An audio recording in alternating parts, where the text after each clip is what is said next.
I would say not yet, but you can see it. You can see it you can see the light. In my opinion, it depends what you call the ChatGPT moment for robotics. In my opinion, a ChatGPT moment for robotics would be one where everybody can experience what it's like to interact with the robot, and the robot responds to what you want and does what you want in a completely new environment or a completely new setting. So that's what it means to me. I don't think we're there yet, but we're getting there. What gets us there? What are the technological barriers that need to be overcome to get to that point? Yeah, I mean, this is precisely what we're invested on. So our goal is to build the intelligence layer that can power any robot and make it really intelligent so that it's intuitive for humans to use, so that it can do a broad range of tasks, so that it can make the robot smart enough to understand an environment, reason about it, and then take action to complete a completely new task that you might have asked it to do. That's what we're going after. I think that there's been significant progress over the last 3-4 years. I mean, before, robots didn't even understand what an object was or what their environment. They were just simply points in space without any meaning.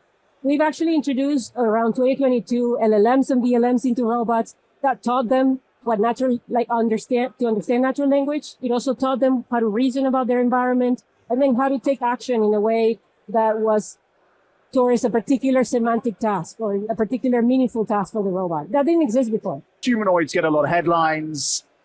They get a lot of buzz. Do you think that's distracting? Do you think investors, the media, others, do you think we're kind of overly obsessed with humanoids? That's a great question. I mean, we live in a world where there will be many different robot types. I actually think I'm very practical about this. I think that there's going to be a lot of tasks where a different form factor that is not a humanoid is the right thing. However, I do think humanoids are going to become useful and are going to be an important form factor for a few reasons. First, I think the world is made for humans. So if you want to immediately deploy a robot in an environment that is human-centric, then a humanoid is probably going to be an easy one to deploy.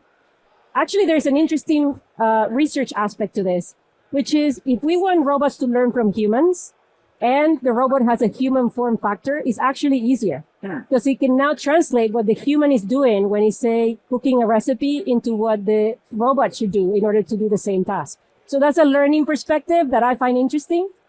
And then the other piece is that my goal is to really show that we can get to AGI in the physical world. What does that mean? It really means that the robot can do anything a human can. So I feel like humanoids are going to enable us to show and really believe that we have gotten to that level. So that is another reason why I like it. But we care about all kinds of robots, and we're interested in bringing intelligence to all robots.